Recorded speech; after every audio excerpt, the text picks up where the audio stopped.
केंद्रीय बजट 2026-27 को लेकर देश भर में चर्चा का दौर जारी है। इसी कड़ी में मंगलवार को केंद्रीय श्रम एवं रोजगार मंत्री तथा युवा मामले में एवं खेल मंत्री मनसुख मांडविया ने भाजपा कार्यालय में प्रेस कॉन्फ्रेंस कर बजट की प्रमुख बातों पर प्रकाश डाला। उन्होंने कहा कि यह बजट सबका साथ सबका विकास की भावना के साथ तैयार किया गया और विकसित भारत के लक्ष्य को ध्यान में रखकर बनाया गया। वहीं मांडविया ने कहा कि 2013 में देश का बजट करीब 16 लाख करोड़ रुपए था, जो अब बढ़कर 53 लाख करोड़ रुपए तक पहुंच गया है। इस बार इंफ्रास्ट्रक्चर के लिए करीब 12 लाख करोड़ रुपए का प्रावधान किया गया, जिससे अर्थव्यवस्था को मजबूती मिलेगी। उन्होंने बताया कि बेरोजगारी दर में कमी आई है और सोशल सिक्योरिटी कवरेज भी तेजी से बढ़ा है। साथ ही गरीबों के लिए राशन, आवास और गैस जैसी योजनाओं से आम लोगों को सीधा लाभ मिल रहा है। मंत्री ने कहा कि यह बजट युवाओं के सुझावों को शामिल करते हुए देश को विकसित बनाने की दिशा में महत्वपूर्ण साबित होगा। मैं आपको बताऊं, मेरा तो ये मत है कि अध्ययन भी करना चाहिए। ये 1 लाख करोड़ रुपया नहीं, 98,000 करोड़ रुपीज प्रधानमंत्री विकसित भारत रोजगार योजना हम लाए।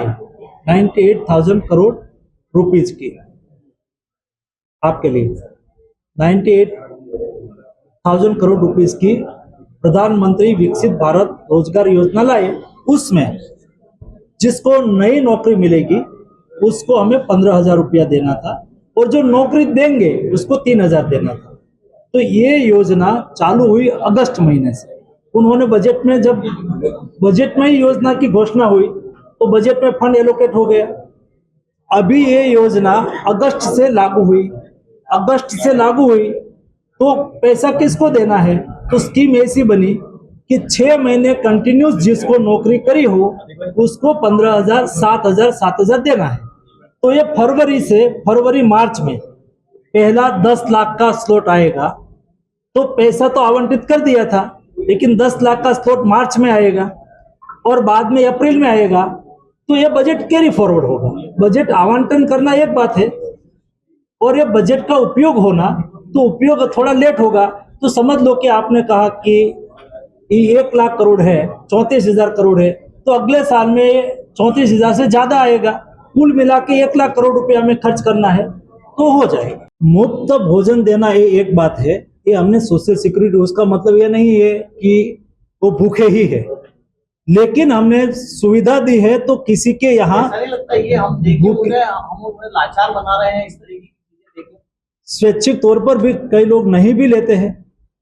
समझ लो कि हम ट्रेन में, पहले मोदी जी ने एक बार कहा कि भाई सिलेंडर की सब्सिडी छोड़ो। सिलेंडर की सब्सिडी सबको देते थे, तो लाखों लोगों ने सब्सिडी छोड़ दी। वैसे लोग बट सरकार ने अपनी जिम्मेवारी अदा करी कि भाई मिनिमम हमारे देश में किसी को भूखे सोने की नौबत नहीं आनी चाहिए। हम देते हैं और जो लेते हैं कई लोग नहीं लेने के लिए भी आगे आते हैं।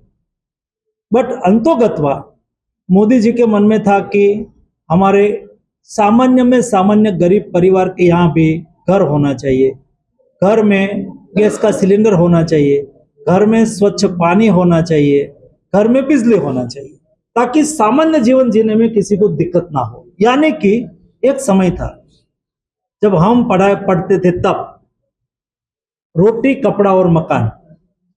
अभी मोदी गवर्नमेंट में रोड, पानी और लाइट, ये तीनों भी नया स्लोगन भी आज पूरा हुआ।